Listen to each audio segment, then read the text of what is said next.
ಸ್ಟೇಷನ್ನಲ್ಲಿ ಆರೋಪಿ ಆದಿಲ್ ದಿಢೀರ್ ಕುಸಿದು ಸಾವು. ಠಾಣೆ ಮೇಲೆ ಕಲ್ಲು ತೂರಾಟ, ಕಂಡ ಕಡೆ ಬೆಂಕಿ. ಡಿಜೆ ಹಳ್ಳಿ ಘಟನೆ ನೆನಪಿಸಿದ ಚನ್ನಗಿರಿ ಘಟನೆ.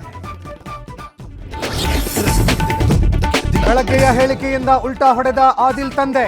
ಪೊಲೀಸರಿಂದಲೇ ನನ್ನ ಮಗ ಸಾವು ಎಂದು ಖಲೀಮುಲ್ಲಾ ಯೂಟರ್ನ್. ಲಾಕಪ್ ಡೆತ್ ಅಲ್ಲ ಎಂದ ಸಿದ್ದರಾಮಯ್ಯ. ತಾರಕಕ್ಕೇರಿದ ಪ್ರಜ್ವಲ್ ಪೆನ್ ಡ್ರೈವ್ ವಾಕ್ಸಮರ. ರಾಕೇಶ್ ಸಿದ್ದರಾಮಯ್ಯ ಹೆಸರು ಪ್ರಸ್ತಾಪಿಸಿದ ಎಚ್ಡಿಕೆ. ನಿಮ್ಮ ಮಗ ರೇಪ್ ಮಾಡಿ ಓಡಿ ಹೋಗಿರೋದು ಎಂದು ಸಿಎಂ ಗರಂ. ಬೆಳ್ತಂಗಡಿ ಶಾಸಕ ಹರೀಶ್ ಪೂಂಜಾ ವಿರುದ್ಧ ಎಫ್ಐಆರ್ ವಿಚಾರ.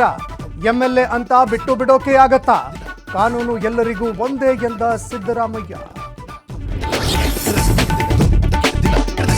ಧರ್ಮಸ್ಥಳ ಮಂಜುನಾಥನ ದರ್ಶನ ಪಡೆದ ಸಿಎಂ ಡಿಸಿಎಂ.